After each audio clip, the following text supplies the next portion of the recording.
রামিসা হত্যা মামলায় কেন আসামি পক্ষে আইনজীবী নিয়োগ দেওয়া হলো, এই প্রশ্ন অনেকের মনে আজকে ঘুরপাক খাচ্ছে। তাদের উদ্দেশ্যে বলবো যে আসলে একটি আইনি প্রক্রিয়া সম্পূর্ণ করার জন্য আসামি পক্ষকে তার পক্ষে আত্মপক্ষ সমর্থনের জন্য, আইনি প্রক্রিয়া চলমান রাখার জন্য, মামলাটা এগিয়ে নেওয়ার জন্য উভয় পক্ষেরই আইনজীবী প্রয়োজন। যেমন আসামি পক্ষেও প্রয়োজন, ঠিক বাদী পক্ষেও প্রয়োজন। কেননা উভয় পক্ষের আলোচনা ছাড়া একটি মামলা সুষ্ঠুভাবে সমাধান হতে পারে না। এই কারণেই, এবং যদি এই রামিসা হত্যা মামলায় আসামিপক্ষে আইনজীবী নিয়োগ দেওয়া না হতো, তাহলে এই মামলাটা ত্রুটিপূর্ণ থেকে যেত এবং উচ্চ আদালত চাইলে এই মামলাটা স্টপ বন্ধ করেও দিতে পারতেন।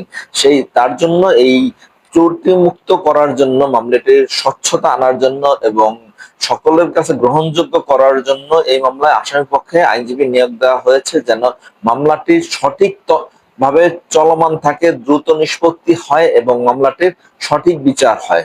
ধন্যবাদ।